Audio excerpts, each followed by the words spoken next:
Welcome to my channel creative space. आज आपल्या बरोबर आहे एक very senior artist Pramod Pawarji. Thank you Pramodji. मला माहितीये तुम्ही किती बिझी आहात. धावपळीत तुम्ही माझ्यासाठी हा इंटरव्ह्यू करतायत. Thank you so much once yes. Again and welcome to creative space. Thank you. मलाही बरं वाटलं, कारण कंटेंट क्रिएटर्स नवीन नवीन यायला लागलेले आहेत. त्याच्यात त्यांचं स्वतःचं काहीतरी इनपुट असतं. आम्ही फक्त बोलण्याचं काम करतो, पण the way you people present us, that is very much important. Thank you. Pramodji, माझा पहिला प्रश्न असा जाईल की for all your fans, for all your viewers, तुमचे आता करंट आणि अपकमिंग प्रोजेक्ट्स कुठले आहे? सध्या काय चालू आहे प्रमोदजी? खरं तर मी आत्ता सध्या घरोघरी पोहोचलेलो आहे.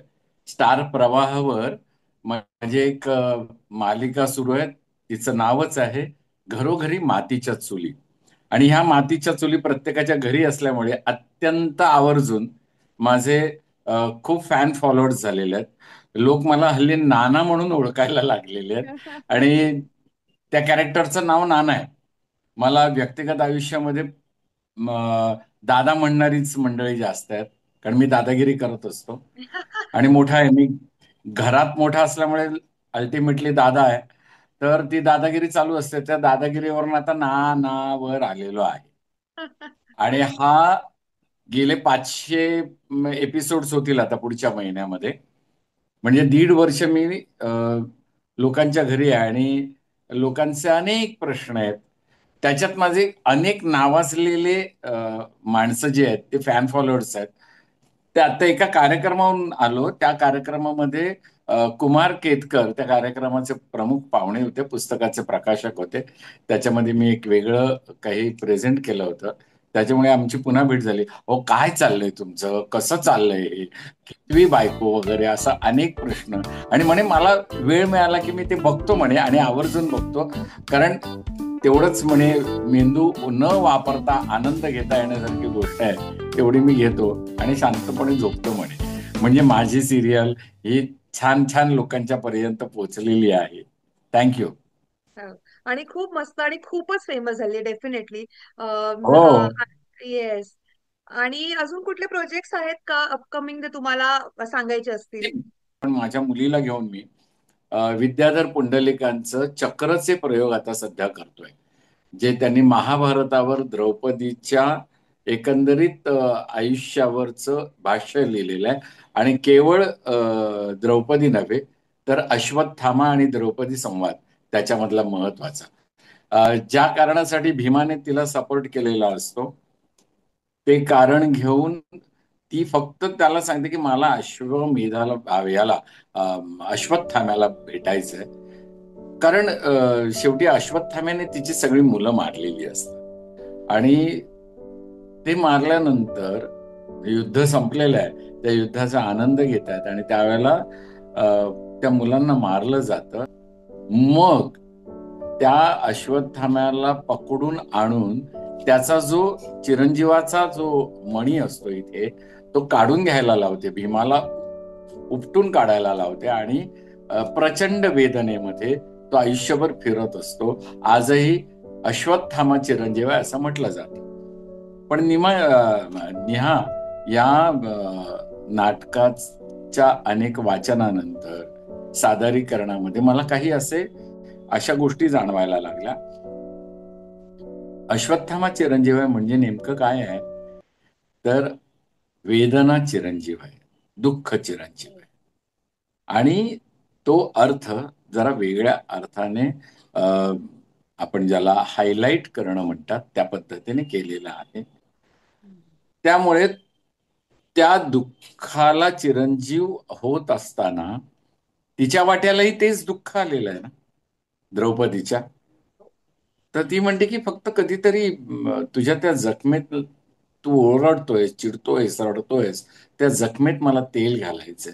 ती तेल घालायला जाते आणि शेवटी ती तेल घालते आणि त्याला सांगते की तुला कधी पुढे कोणी भेटलं तर त्यांना सांग की द्रौपदीने मला तेल दिलं होतं, या माझ्या वेदनेला जोजवलं होतं, असं थोडक्यात असं म्हणूया. कारण तिनेच ती वेदना दिलेली असते आणि तिनेच ते त्या पद्धतीने सावरण्याचा प्रयत्न केलेला असतो, असं म्हणूया आपण. किती तर हे डिटेल्ड चालू हे आहे. नाटक, किती डीप डिटेल्ड नाटक आहे. ग्रिपिंग असेल हे किती. गुड लक. आणि किती 50-60 वर्षापूर्वी लिहिलेलं आहे.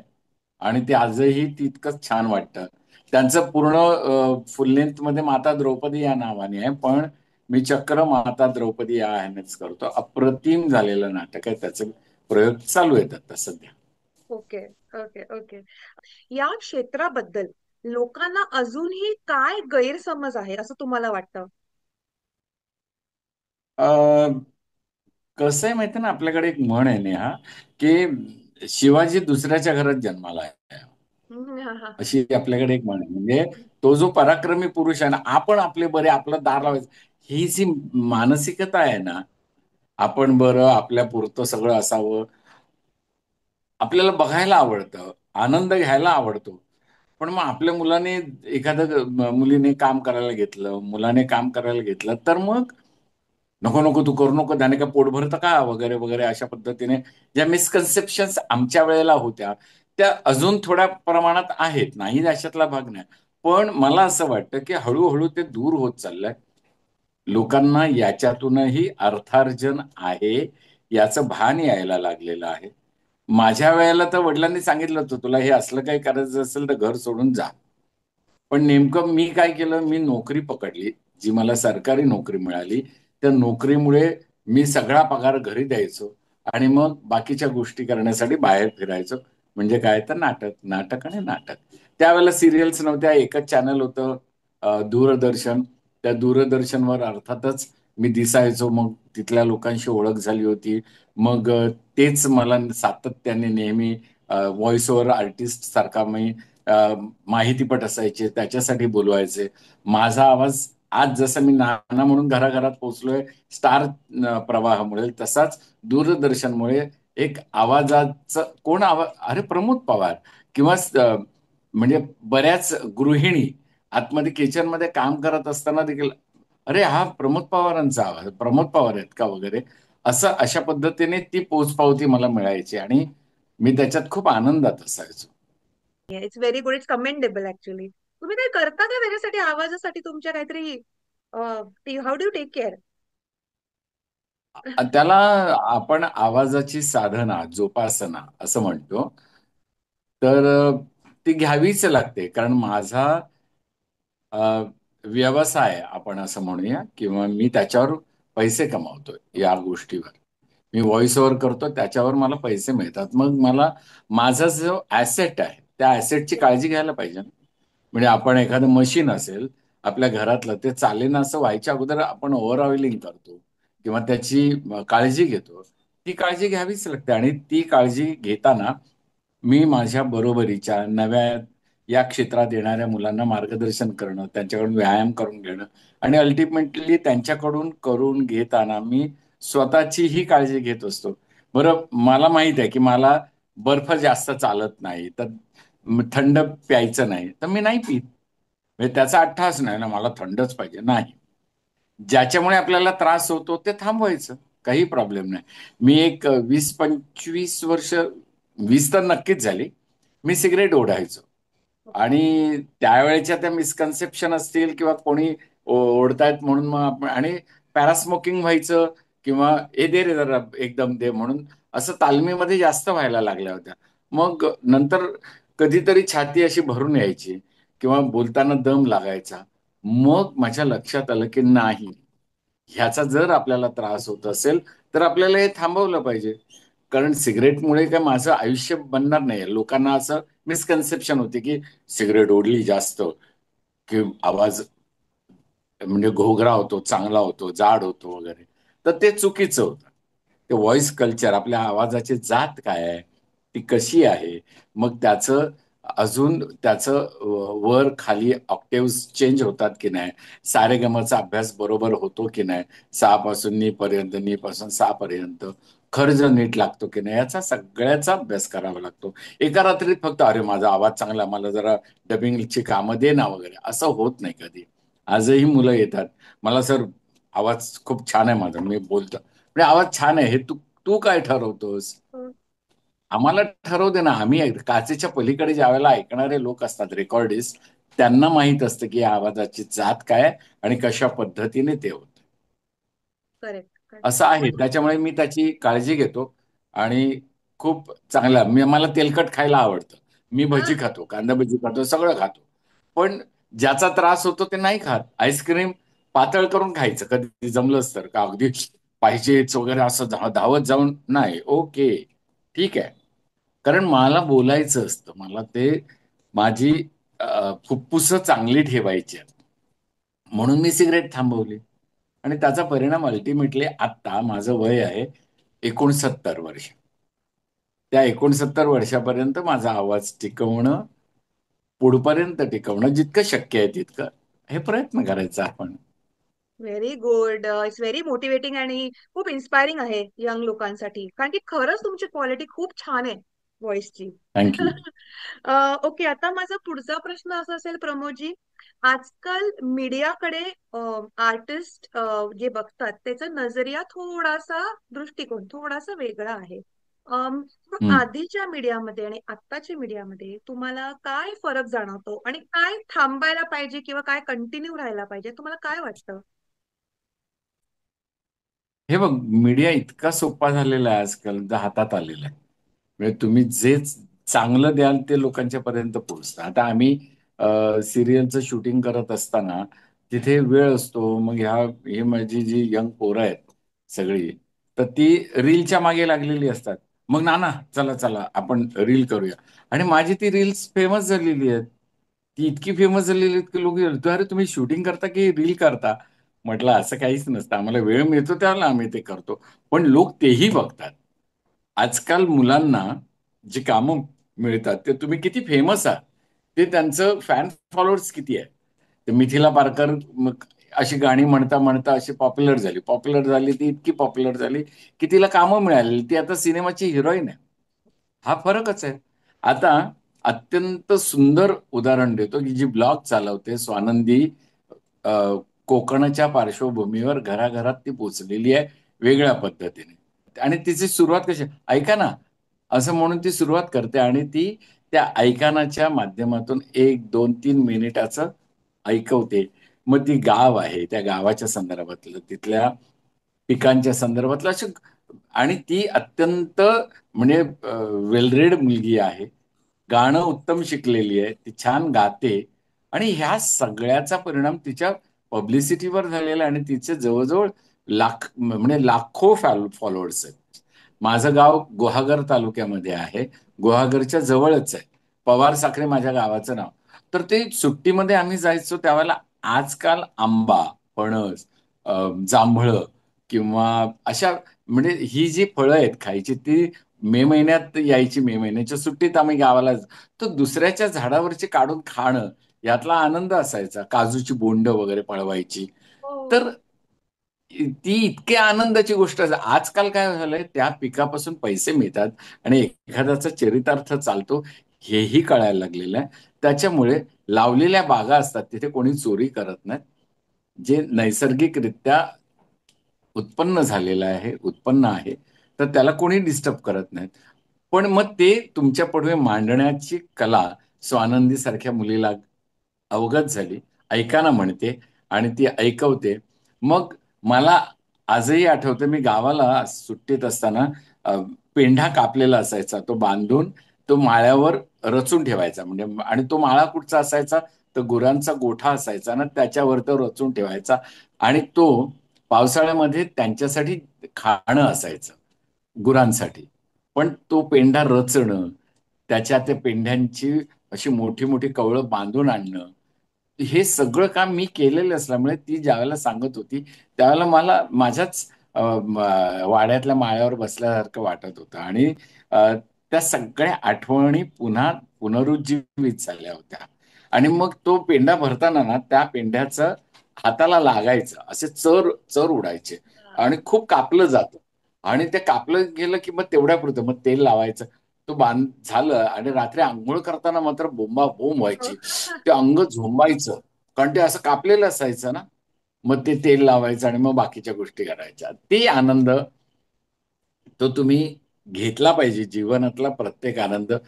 तो आनंद आजकाल मुलं वेगळ्या पद्धतीने तुमच्यासारखी मुलं ब्लॉक करतात. त्यावेळेला तो त्यांना कळतो आणि त्या पद्धतीने आपण करतोय ना याच्याकडे लक्ष देतोय.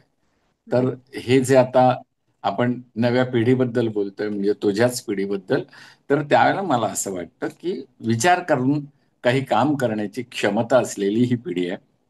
त्यांना मोटिवेट करणं, त्यांना योग्य मार्ग दाखवणं आणि पैसा हे अल्टिमेट नाहीये. आता अत्यंत सुंदर मार्क्स मिळवून इंजिनियर झालेला मुलगा अ, कोकणचा पोरगा त्या सिरीज चालवतो. इंजिनियर आहे, गावाला शेती करतो आणि कोकणाबद्दल वेगवेगळ्या पद्धतीने सांगतो. शेती विकू नका आणि त्याचा परिणाम आता परवाच्या एका घटनेवरून पुन्हा लोकांच्या लक्षात आला की परप्रांतीय महिलांनी स्थानिक महिलांना मारहाण केली. याच्यासारखी दुर्दैवी गोष्ट नाही कुठची. कारण देवबागा असतात, देवराई असतात, त्या जपायच्या असतात. म्हणजे आता शहर संपलं सगळं. आता हळूहळू गावं सरकायला लागलेली आहेत, शहरं गावात घुसायला लागलेली आहेत. जसे वाघ, चित्ते वगैरे माणसाच्या वस्तीत यायला लागलेत, कारण त्यांना खाऊ काहीच मिळत नाही. त्यांचं घरच तुम्ही हरवलेलं आहे. तर ते तुमच्या घरात येणारच ना. तर या सगळ्याचा विचार करून आपल्याला नव्या पिढीला निसर्गाचं संतुलन राखणं, पैसे तर तुम्हाला मिळणारच. काम करणाऱ्याला पैसे मिळतात आणि काम करायचं नसेल तरीही तुम्ही जिवंत राहू शकता. असे कितीतरी देवळं आहेत, की जिथे जाऊन तुम्ही उभे राहिलात, की जेवायला मिळतं. दोन्ही वेळची चिंता. मग जगायचं कशासाठी? त्या जगण्याचं कारण शोधलं, तर तुम्हाला आनंद मिळू शकतो. मी एखाद्या कार्यक्रमाला जातो, तिथे ऐकतो.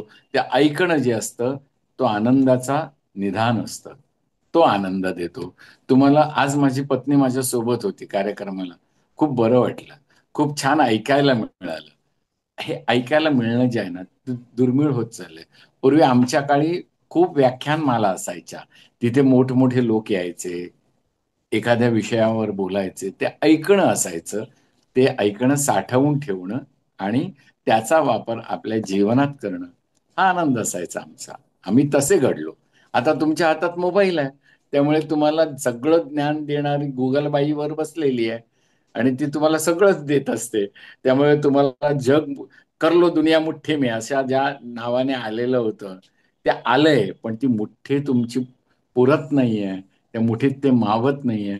हेही हळूहळू लक्षात यायला लागलं. हो, आणि ऍक्च्युअल एक्सपिरियन्स करणं ती गोष्ट, त्याची मजा ती वेगळी आहे. हं, हे लोकांच्या लक्षात यायला पाहिजे. बरोबर. ह्याचाच माझा फॉलोअप क्वेश्चन असं असेल प्रमोदजी, की जर म्हणजे एखादा सोशल कॉज तुम्हाला सपोर्ट करायचा असेल किंवा तुम्ही सपोर्ट करत हं. असाल आता, तर ते काय आहे आणि लोकांनी कुठल्या गोष्टीची काळजी घ्यायला पाहिजे आता, जे विरत चाललंय, तुम्हाला काय वाटतं? हे बघ, सोशल मीडियावर सगळेच जण अपील करत असतात. आता लोकसत्ता, महाराष्ट्र टाइम्स आहे, लोकसत्ता आहे. एक वेगवेगळे अ, आव्हानं देत असतात किंवा गरीब मुलांना शिक्षणासाठी पुढे आणत असतात किंवा त्यांच्यासाठी काही द्या असं पंखांना बळ हवे किंवा लोकसत्तेमध्ये एखादा कॉलम असा चालवला जातो, की कृतार्थ जीवन कसं जगावं याच्यासाठी काही संस्था वेगळ्या पद्धतीने काम करतात. तर त्यांचं कार्य आणि त्याच्यासाठी मदत करा असं सांगणारे अपील असतात. सोशल मीडियावर मात्र जे येतं ना, ते त्याच्याबद्दल मात्र मी साशंक आहे आणि अ, आर्थिक फ्रॉड, फायनान्शियल फ्रॉड हे खूप आहे. त्यामुळे मदत करावी की न करावी या संभ्रमात असतो. त्यामुळे त्यावेळेला मदत न करणं हे जास्त चांगलं असं वाटतं आणि खरंच ज्यावेळेला अ, हे असे पंखांना बळ हवे किंवा कृतार्थतेचा सागर वगैरे असे काही संस्थांची हे पुढे येतात, त्यावेळेला त्यांना मदत अर्थातच करावी. कारण मला जर एक घास मिळत असेल, तर त्यातला अर्धा घास दुसऱ्याला द्यायचा मला अधिकार आहे आणि तो द्यावा.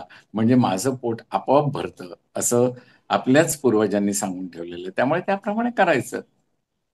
हे बघ, मला मदत करायला आवडते.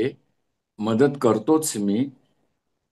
मला एटीजी आणखीन टॅक्स बेनिफिटसाठी मला मदत करायला अजिबात हा, आवडत नाही. माझ्याकडे आहे त्यातलं मला द्यायला आवडेल. टॅक्स बेनिफिटसाठी मला मदत करायला अजिबात आवडत नाही. तर तो म्हणजे अल्टिमेटली त्याच्यानंतर काय मिळणार आहे ते मिळेल, तो भाग नाही आहे. पण एका चांगल्या कारणासाठी आपण काहीतरी करू शकतोय का, तो करतोय. जे मला जमत नाही ते तो करतोय, मग त्याला मदत करणं हे माझं कर्तव्य आहे. म्हणजे काल मी एक सिनेमा पाहिला भेरा नावाचा, जो कोविडवरच्या सगळ्या कॅलॅमिटीजवर वेगळ्या पद्धतीने बनवलेला उत्तम सिनेमा मी पाहिला. आणि तो पाहिल्यानंतर मला असूया वाटली त्या दिग्दर्शकाची, किंवा त्यातल्या किती सुंदर सिनेमा केलाय, हे मला का नाही करता आलं, असं मला का नाही करता येत, मग त्याला सपोर्ट करायला पाहिजे असं मला वाटतं. असे अनेक लोक आहेत जे समाजासाठी वेगळ्या पद्धतीने काम करतात, तर त्यांना मदत करायला पाहिजे. आणि ते माझं कर्तव्य आहे. मी जर तोंडाला रंग फासून लोक मला बघतात, त्यांना मी आनंद देतोय, ते आनंदी झालेले बघून मला आनंद होतोय आणि त्यातून मला पैसे मिळत आहेत, तर ते पैसे हे माझ्या कामाचे नाही आहेत, आनंदाचे आहेत. आणि तो आनंद निदान मला परत वाटला पाहिजे, तो वेगळ्या पद्धतीने. How nice of you Pramod ji, so nice of you really.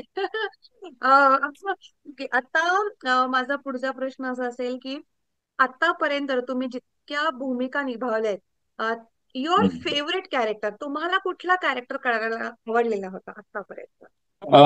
ज्याच्यातून मला अजिबात पैसे मिळाले नाहीत पण खूप नाव मिळालं, ते आर्य चाणक्य नाटक. त्याच्यात मी चाणक्याची भूमिका करत होतो. माझं नाव झालं टिळक आणि आगरकर मधल्या टिळकांच्यामुळे नाव झालं. म्हणजे एका रात्रीत अ, की कोण हा, की टिळकांची भूमिका पवार नावाचा मराठा करतोय वगैरे, अशा पद्धतीच्या चर्चा आणि लिहून वगैरेही आलेलं होतं. मला त्याने फरक पडला नाही, पण माझे गुरु माझ्या पाठीशी होते, विश्राम बेडेकर. त्यांच्यामुळे ती भूमिका मी चांगली करू शकलो.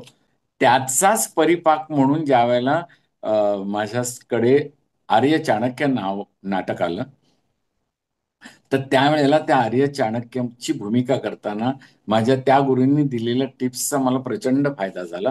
आणि आविष्कारच्या माध्यमातून ते नाटक होत असल्यामुळे मायक्रोफोन किंवा साऊंड सिस्टीम नसते अशा ठिकाणी ते आमचे प्रयोग व्हायचे. आणि मग स्वतःचा आवाज, बाळूजींचा आवाज हे सगळं सांभाळून आपण नाटकात काम करणं, आणि पॉज म्हणजे काय असतो, कशा पद्धतीने तो वापरता येतो, या सगळ्याचा आनंद मला त्या भूमिकेतून घेता आला.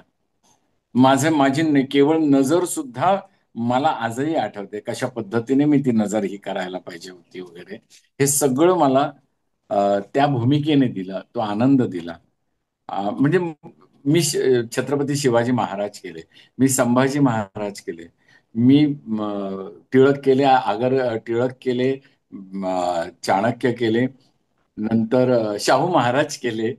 त्यानंतर परवाच्या दिवशी एकाने लिहिलं होतं की 10 अनेक वेगवेगळ्या ज्येष्ठ श्रेष्ठ व्यक्तिमत्व मी केली, या एकट्या शरीराने केली. म्हटलं हे शरीर त्याच्यासाठी बनलं असेल तर मी काय करू. परकाया प्रवेश होतो त्याप्रमाणे माझ्या त्या भूमिकेच्या वेळेला त्या व्यक्तिरेखा यायच्या, माझ्याकडून काम करून घ्यायच्या, मी मोकळा व्हायचो. त्याला फक्त माझं शारीरिक जर सपोर्ट काय मिळत असेल तर माझं हे नरडं जे स्वरयंत्र आहे, ते माझं हे शार्प नाक जे विचारांनाही शार्प करतं, आणि त्याच्यामुळे मग ह्या गोष्टी होत राहतात आणि मग त्या व्यक्तिरेखा मी करू शकलो असं मला वाटतं. Okay, okay, okay. आता तुम्हाला एखादा रोल एका लेजेंडरी व्यक्ती बरोबर जर करायचा असेल, जो तुम्ही नाही केलाय आतापर्यंत, तर असं काही आहे का, you would want to work with some actor? असं काही नाही आहे, कारण मी ज्या वेळेला माझा पहिला सिनेमा लॉन्च झाला, मी शूटिंग करायला गेलो, त्यावेळेला माझ्यासमोर होते अशोक सराफ. आणि हो. एकदम एकदम असं हे झालं होतं, अरे अशोक मामा बरोबर मला काम आहे. मी हिरो होतो त्या सिनेमाचा आणि अशोक मामा सेकंड लीड मध्ये होते. निळू भाऊ होते, राम नगरकर होते, आणि त्या चित्रपटाच्या निर्मितीसाठी रंजना दीदीने फिनान्स केला होता. त्या चित्रपटातून मला एकही पैसा मिळाला नाही, पण नाव मिळालं, राष्ट्रीय पारितोषिक मिळालं, स्टेट पारितोषिक मिळालं. आघात नावाचा तो सिनेमा. आणि त्याच्यातून अ, अशोक मामासारखा एक माणूस की जो कलाकारांना सांभाळून घेणं म्हणजे काय, हा नवीन आहे, याला मीडिया कसा फेस करायचा, कॅमेरा, हे त्यांनी समजावून सांगितलं. असं सांगणारी माणसं कमी असतात. त्यामुळे त्याच्याबरोबर काम करताना मिळालेला आनंद, गायडन्स हा फार वेगळा होता. आता मला कोणाबरोबर काम करायला पाहिजे, राहिलंय वगैरे असं काही वाटत नाही, कारण प्रत्येकाची स्टाईल वेगळी असते, जॉनर वेगळा असतो. माझं वेगळं आहे. मला ज्या मुशीत घालाल त्या मुशीत मी शिरेन आणि काम करेन, असं माझं असतं आणि मी ते करण्याचा प्रयत्नही करतो. आत्ताचे जे नवीन अपकमिंग आर्टिस्ट आहेत, नवीन लोक या हं. इंडस्ट्रीमध्ये जे येत आहेत, त्यांच्यासाठी तुम्ही काय सल्ला द्याल की हे करायला पाहिजे, हे नाही करायला पाहिजे, असं कटाक्षपणे एकदम? अ, खरं सांगू का? अ, आत्ताची मुलं इतकी हुशार आहेत, हम्म. की मी त्यांना एखाद्या कामासाठी बोलवलं, तर ते पहिल्यांदा माझा प्रोफाईल बघतात. माझा. ओके. नंतर मी ह्याच्याकडे जायचं की नाही ते ठरवतात. अरे.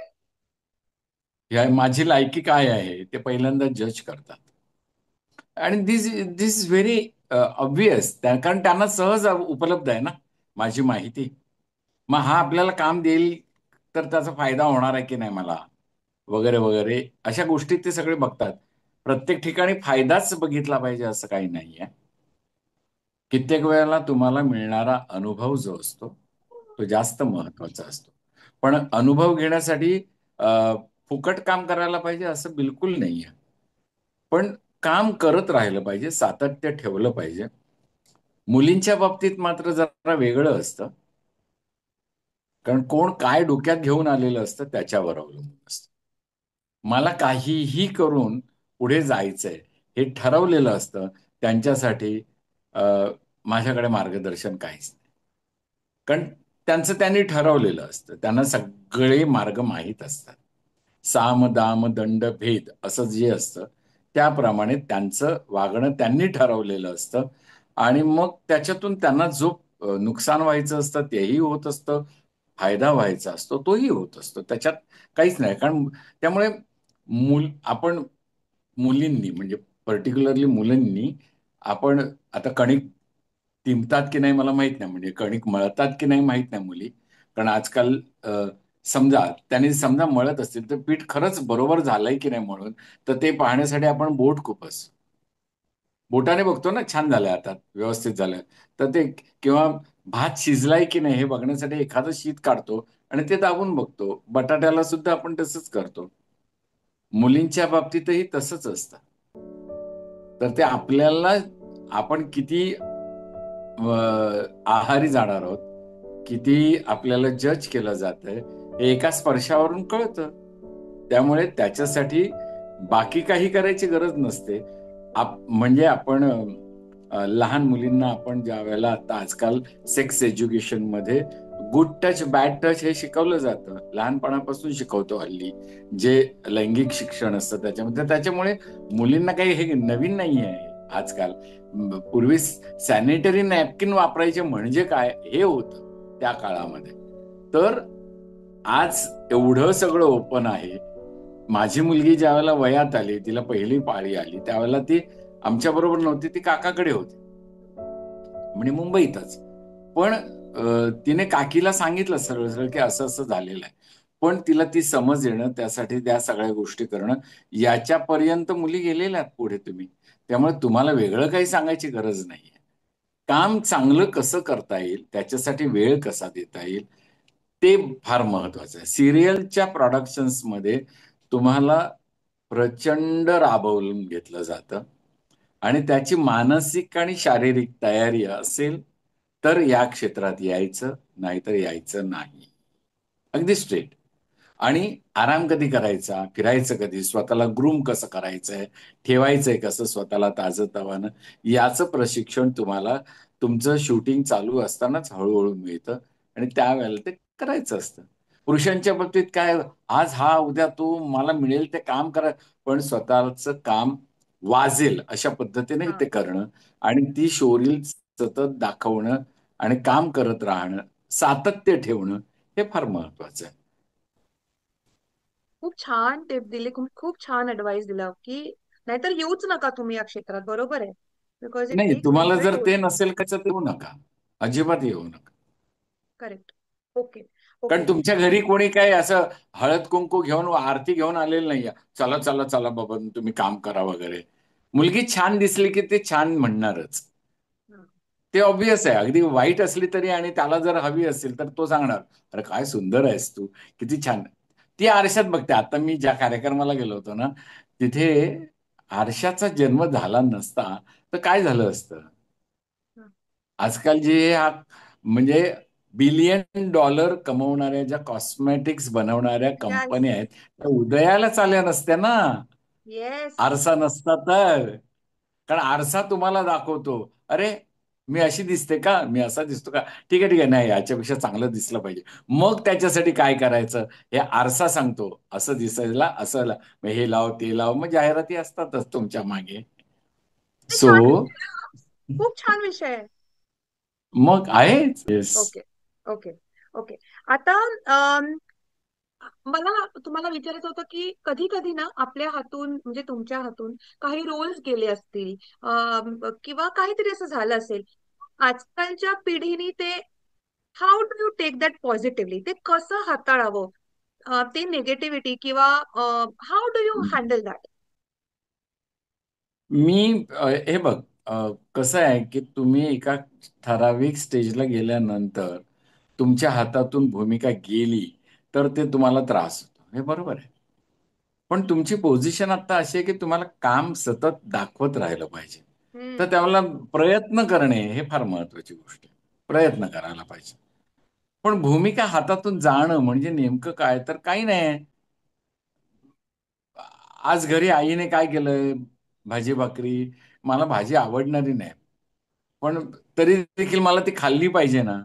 कारण मला जगायचं पण आहे, मला आवडले ना, काय आहे सारखे सारखी तीच भाजी वगैरे, आपण तक्रार करू, पण ते खाल्लं पाहिजे कारण झोप लागली पाहिजे ना. तसंच एखादं काम आपल्याला नाही मिळालं तर ते आज माझ्या वाट्याचं नव्हतं असं समजायचं. दुसरं काम येईल, त्याची वाट बघायची, त्याच्यासाठी प्रयत्न करायचे. घरी बसून माझं काय होणार आहे बाबा, काय करू मी, असं रडत राहिला आणि डोक्यावर हात ठेवला की तुम्हाला काहीही मिळणार नाही. हे हो. इथे हे हे मजबूत करायचं होतं. येस, मला काय मिळणार, मी करणार. आणि हे करणारचा जो ठामपणा आहे ना, तो तुम्हाला उभं करणार आहे. येस. ओके. आतापर्यंत तुम्हाला सर्वात जास्ती मजा कुठल्या सेट वरती आली, म्हणजे भूमिका करताना? What do you like to say? एक क्रू खूपच मजेशीर होता असं. अं, सगळीकडेच माणसं ना फार थोड्या काळासाठी एकत्र येतात. हम्म. तर त्याच्यामुळे माझ्यासारखा माणूस असतो तिथे त्यावेळेला मला सगळ्यांना एकत्र ठेवायला आवडतं. म्हणजे मी जिथे जातो तिथे मला सगळी माणसं एकत्र असावीत. कितीही त्यांचं मोठे असतील ते किंवा लहान असतील, आय डोंट माइंड. त्या सगळ्यांनी एकत्र यावं. काम करताना एक इंडिजिनियस असा तो एक सगळं असं मिळून मिसळून आलेलं काहीतरी व्हावं. म्हणजे सगळ्यांची पॉझिटिव्ह एनर्जी त्याच्यात हा. लागलेली पाहिजे, असं मला वाटतं. आणि त्यामुळे मी त्या वातावरणात ती पॉझिटिव्हिटी आणण्याचा मी माझ्या पद्धतीने प्रयत्न करत असतो. आघात सारखा सिनेमा ज्यावेळेला 82 साली सुरू झाला आणि तो 90 साली पूर्ण झाला. हे दुर्दैव होतं. पण ते झालं त्यावेळेला तिथे काम करणारी सगळी मुलं, हे आमचे दिग्दर्शक, लेखक, दिग्दर्शक अ, रमाकांत कवठेकर गुरुजी होते आमचे. तर त्यांनी ते सगळं केलं होतं आणि त्यांची विद्यार्थी होते. त्यांचे मित्र होते. त्यांच्यावर प्रेम करणारे अशोक सराफ, रंजना देशमुख अशी मंडळी होती आणि त्यांनी स्वतः पैसे टाकलेले आहेत. पैसे कोणालाही मिळाले नाहीत, काही नाही मिळालं. पण तो सिनेमा करताना मिळालेला आनंद हा वेगळाच होता. जसं मला आम्ही टिळक आणि आगरकर नाटक त्याच वेळेला त्याच दरम्यान केलं होतं. भक्ती बर्वे सारखी स्टार ऍक्ट्रेस आमच्या बरोबर होते. आम्ही सगळे नवे नवे नवे लोक होतो. मग आमची टीम अशी नव्या लोकांची एक 8-10 जणांची तयार झाली. आता भक्तिताईंना विचारणार कसं ना तुम्ही आमच्या बरोबर, कारण दौरे असायचे त्यावेळेला. ए, काय रे तुम्ही एकटे एकटे जाता, मलाही यायचंय तुमच्या बरोबर, असं म्हणून ती आमच्यात सामील झाली आणि आमची एक मोठी टीम झाली. ही पॉझिटिव्हिटी आपल्यालाही देता आली पाहिजे.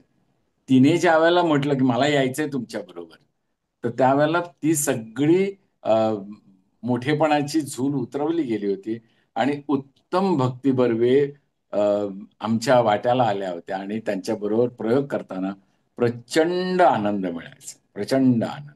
वा, व्हॉट मेमरीज, गुड. आता we are at the end of the content. Pramodji, आता तुम्हाला जर एखादी सुपर पॉवर मिळाली तर ती काय असेल आणि तुम्ही काय बदल घडवाल जगासाठी? व्हॉट यू हॅव टू से? जगासाठी बदल घडवण्यापेक्षा मराठी थिएटरमध्ये, मराठी हम्म. नाट्यसृष्टीमध्ये असं मला एक खूप माझ्या मनात आहे की एक विलक्षण काहीतरी करा. मला खूप पैसे पाहिजेत त्याच्यासाठी आणि खूप एनर्जी देणारी मुलं तर आहेतच आजूबाजूला, त्यामुळे त्याचा प्रश्न नाही. पण मराठीतलं एक उत्तम मोठं प्रोडक्शन काहीतरी व्हावं आणि जगाने ते बघावं अशी माझी इच्छा आहे. कारण फार आपल्याकडे सुंदर. संगीत नाटकांची एक उत्तम परंपरा आहे. त्या परंपरेला घेऊनच मी ते करणार आणि ते करणार, लवकरच करणार. बघूया. तू तथास्तु, म्हणतेस होईल होईल. त्याप्रमाणे आपण प्रयत्न करायचं आणि करत राहायचं, पॉझिटिव्ह राहायचं. झालं तर ठीकच आहे, नाही झालं तर ओके, आपण करणार एवढं निश्चित. मी संस्कार भारतीचा अखिल भारतीय नाट्यविधेचा प्रमुख आहे आणि त्याच्या माध्यमातून संबंध देशभर फिरत असतो, हे मी मुद्दाम सांगतोय. आणि हे फिरत असताना वेगवेगळ्या ठिकाणची नाटकं, तिथले कलाकार मला बघायला हम्म. मिळतात. त्यांच्याकडून काही शिकून घेता येतं, समजून घेता येतं. त्याचा वापर करून भारतीय रंगभूमी श्रेष्ठ तर आहेच, त्याच्यात काही वाद नाही. पण या संस्कार भारतीमुळे मला एक संस्कारक्षम रंगभूमीची काही मुलं सापडली, भेटत गेली, त्यांच्या बरोबर काम करता आलं. हाही एक आनंद मिळाला. त्याच्यानंतर आपली संगीत रंगभूमीसाठी नाटकं करण्यासाठी मला मुंबई मराठी साहित्य संघासारखी संस्था माझ्या पाठीशी उभी राहिली. त्यांचं पाठबळ मिळालं. एक कोकणातले मुसलमान व्यक्ती लताफत काझी, तर त्यांनी नाट्य शिक्षण घेतलं, प्रशिक्षण घेतलं आणि त्याच्यातून त्या नेहरू सेंटरचे प्रमुख झाले होते. देवाघरी गेले ते, अल्ला घरी, त्यांच्या ह्याच्याप्रमाणे. परंतु त्यांनी संगीत नाटकासाठी मला फ्री हँड दिला होता आणि मी त्यांच्यासाठी 8 संगीत नाटकं केली होती. हेही वा. माझं एक छोटंसं समाजाप्रती असलेलं देणं आणि मला काही मिळालं तर मला खूप आनंद मिळाला. हा आनंद मला सातत्याने वाटेवर मिळत गेला. याचा मला जास्त आनंद. वा, मस्त. हा, anything anything else I must have missed asking, Pramodji, आणि तुम्हाला त्याच्याबद्दल अवेअरनेस स्प्रेड करायचे असं काही तुम्हाला सांगायचं नाही, आहे? आता माझी मुलगी या क्षेत्रात आहे, नाट्य क्षेत्रात आहे. ती सिरियल करत नाही कारण तिला करायचं नाहीये. कारण ती बापाचे काय हाल होतात जाताना शूटिंगला आणि येताना, किंवा ती जे तिच्या मैत्रिणींचे बघते. त्यामुळे ती म्हणते मला नाही सिरियल करायची, मला एखादा सिनेमा मिळाला तर तो मी करेन. तिने एक प्रियांका आणि दोन चोर सारखं एक अप्रतिम नाटक केलं होतं. तिने त्रिनाट्यधारा जी आहे, वाडा चिरेबंदी, मग्न तळ्याकाठी, त्या अशा नाटकात तिने कामं केलेली आहेत आणि उत्तम अभिनेत्री म्हणून तिचं नाव झालेलं आहे. ती म्हणते मला ठीक आहे, मला एवढंच पाहिजे, मला जास्त काही करायचं नाही. म्हणजे तिने जर ठरवलं असतं, तिने ती आता करोडपती असते. पण तिला नाही असं वाटत आहे. तिच्या त्या आयडियालॉजीमध्ये तेच आहे. माझी बायको देखील आर्टिस्टच आहे. आम्ही एकत्र त्याच ह्याच्यातून भेटलो. पण म्हणून आम्ही घराचं नाटक नाही केलं. घर हे घर आहे. तू आता बघतेस, स्वामी या बाजूला बसलेले आहेत आणि ही सगळ्यात मोठी ठेव माझी ती पुस्तक आहे. आणि या पुस्तकांच्यामुळे माझं जग समृद्ध आहे. मला काही असं वाटलं तर मी ज्ञानेश्वरी काढतो. इथे ज्ञानेश्वरी आहेत, वर तुकाराम गाथा आहे आणि ती वाचली की तुम्हाला एक वेगळा अनुभूती मिळते आणि तुम्ही बोलू शकता. ते बळ मला त्यांच्यामुळे मिळतं. शब्द माझे नसतात, त्यांचे असतात, त्या लेखकांचे. मस्त. आणि प्रमोदजी, अजून एक गोष्ट तुमच्या बोलण्यावरून हे आढळते की for your family also I think खूप सॅटिस्फाईड आहात तुम्ही. हे आजकाल परत दुर्मिळ होत चाललंय. पीपल समाधान कशात मानायचं? समाधान एक त्याची रेषा ठरवायची हो. की समाधान. की ते समाधान मानणं कशावर, कुठपर्यंत? अरे, मला आता हे नाही मिळालं, मला आता ते नाही मिळालं, मला आता हे करायचं नाही. हे जर हा जो मेंदू आहे ना, त्याला जास्त शिणवायचं नाही. ओके, हे एवढीच तुझी लायकी होती. आणि खरंच जर मिळायचं असेल तर तुला झोपेतून कोणीतरी उठवेल, घेऊन जाईल, आणि मग तुझा स्टार्स जे काय असतील ते त्या नसतील तर मग काय, ठीक आहे, काम करत राहा. कामातून आनंद घ्यायचा आणि ते करत राहायचं. I agree. म्हणजे तुम्ही you can aspire to be something. तुमचे ऍस्पिरेशन चालू असू दे, पण तुमच्या मनात एक सेन्स ऑफ सॅटिस्फॅक्शन असलं ना. बिकॉज लाईफ आजकाल खूप अनप्रेडिक्टेबल झाली आहे. So you need to be satisfied, be happy, आणि आय थिंक हे बघ, कंटिन्यू. आपण करेक्ट आहे. तर तू जे म्हणतेस त्याप्रमाणेच किती आनंदी राहण्याचा जो पॅरामीटर्स आहेत ते वेगवेगळे असतात, प्रत्येकाचे वेगवेगळे असतात. पण यशाचा मापदंड ठरवून जगायचं नाही. हो. मला एवढं यश मिळालं म्हणजे मी मोठा झालो वगैरे, माझं नाव झालं वगैरे, नाही. तुम्ही मेलात की तुमचं सगळं संपलेलं आहे या भावनेने जगा. आनंद त्या तिथपर्यंतच मिळवायचा आणि तसाच मिळवायचा, काही प्रॉब्लेम येत नाही. पण नाही, मला हे पाहिजे आणि हे नाही मिळालं म्हणून दारू प्यायले, दारू प्यायलं, मग खूप पार्ट्या केल्या, मग हे करायला, मग विसरून जायला होतंय, तो बरं वाटतं रे, ते गुंगी नाही. ती नशा जगण्याला कारणीभूत नाही, ती मरण्याला कारणीभूत होते. हो. जगण्याला कारणीभूत फक्त पॉझिटिव्ह एनर्जी देते. आणि ती पॉझिटिव्ह एनर्जी स्वतःची स्वतः निर्माण करायची, अशी पुस्तकं वाचायची, अशी संतांच्या काही गोष्टी ऐकायच्या, वाचायच्या. तुम्हाला खूप छान एनर्जी मिळते, ताकद मिळते. आपण देवळात जातो त्यावेळेला देवाची एक मूर्ती असते. त्या मूर्तीकडे आपण बघतो. तो गाभारा बघतो. त्या गाभाऱ्यामध्ये तुमच्या सगळ्यांची एनर्जी एकवटलेली असते. हो. ती Correct. मूर्ती म्हणजे दुसरं तिसरं काहीही नाही. त्या मूर्तीला आपण हात जोडतो. ते हात जोडल्यानंतर ही दोन बोटं जी आहेत ती आपल्याकडे असतात. ती रिसीव्ह करतात आणि ती तुमच्यापर्यंत पोहोचवतात. आपण असं करतो आणि असं करतो. ही एनर्जी इथून तुमच्याकडे येते, आत जाते. ते समाधान असतं. येस. थँक्यू प्रमोदजी. खूप मज्जा आली, मला खूप छान वाटलं तुमच्याशी गप्पा मारून. And thank you for thank you. Just being you and creating this awareness. Yes, great.